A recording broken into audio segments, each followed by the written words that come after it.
The Naughty Chat by OpenAI sounds intriguing and likely a product that will see large numbers converging towards it. So let's talk about it. Why are we talking about this? I mean, we're talking about this because it exists, but I'm sad that it exists. It makes sense from a business perspective, but OpenAI's hand-picked council of advisors on wellbeing and AI, that's literally how long their title is, they were freaking out over OpenAI's plans to move ahead with adult mode, despite them warning against it. So back in January, these council members unanimously warned OpenAI that AI-powered erotica is going to, not could, but is going to foster unhealthy emotional dependence on ChatGPT for users, and that minors are definitely going to find a way to access sex chats, because that's what this is. Like we can call it naughty, we can call it adult, but these are sex chats. And one expert went as far as to say that without major updates to the current way ChatGPT is functioning, the current LLM, OpenAI is truly risking the creation of sexy suicide coaches for vulnerable users. This group that OpenAI put together was created back in October, and this was well after OpenAI had already started receiving backlash because of the suicide attempts that had occurred, many that were being blamed on OpenAI. And as this is going forward, it's very obvious, Harinda, that OpenAI has to do this. They're not doing this because they want to do this. They're doing this because they need to do this. They need to make money, and they think this is the best way to do it. But from a business perspective, do you think they're still going to hold the same level of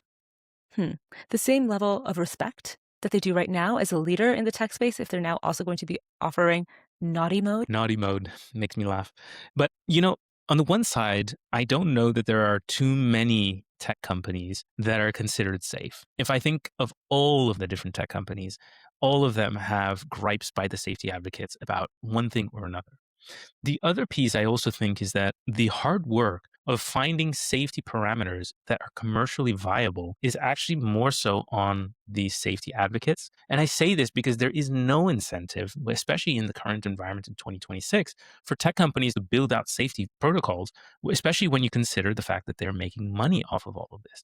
And that is their main concern. So my challenge here is to say, you know what? This is very likely going to go forward, as we saw also with OpenAI's discussion on public benefit corporation and whether it should stay a nonprofit.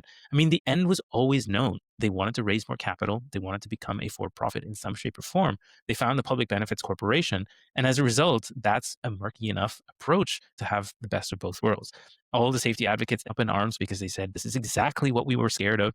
And you know what? Nobody's talking about it today. And I think that this is one of the places where we're going to likely see this as well. We're going to see the naughty chat go out. We're going to see the uproar, and then people are going to forget about it. It's going to go behind a paywall. It's going to make a little bit of money. I doubt it's going to become a mainstream product for OpenAI, because OpenAI has a lot more potential than becoming, I don't know, the chat GPT of Pornhub, right? No, I think Grok's already doing that pretty well. So they're really just competing with them now. And that's what I was thinking. Like they're not the first to this market. And unfortunately, I don't think they'll be the last. I mean, we also had Character AI and they got acquired despite all of the outstanding lawsuits by Google, to say the least. And that's Google saying that, you know what, it's okay that you have all these lawsuits and all these kids have committed suicide. It's still fine. We'll figure it out. All that to say that I don't think this is going away. I am surprised that OpenAI went in this direction. I did mistakenly so hold them to a higher regard. Thought they were more about, the science and getting out the best in algorithm, not just to monetize, which is unfair because Sam Altman himself admitted in August of last year that ChatGPT's chat use case was saturated and had hit a limit. So they needed to pivot. They needed to find a new way to make money.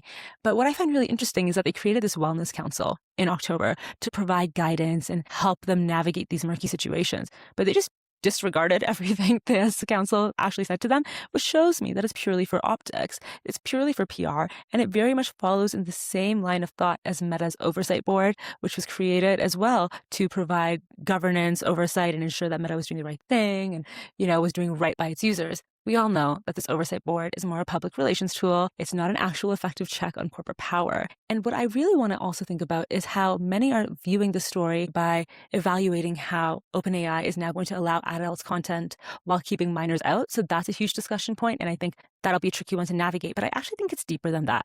I don't think it's just about age verification. I think it's actually about emotional dependency architecture, which impacts not just children. It impacts you, me, everyone, because it is so well done. And that design feature is a design feature. It really is. It's an actual design feature that is purposefully created, interacts catastrophically with vulnerable mental states, but also with regular mental states because you can then manipulate those mental states to become vulnerable mental states that rely upon chatbots and AI. Yeah, I think this is a really important point because in the end, when you think of the regular everyday usage, even the professional use of chatbots, it takes you only so far with regards to forming a relationship.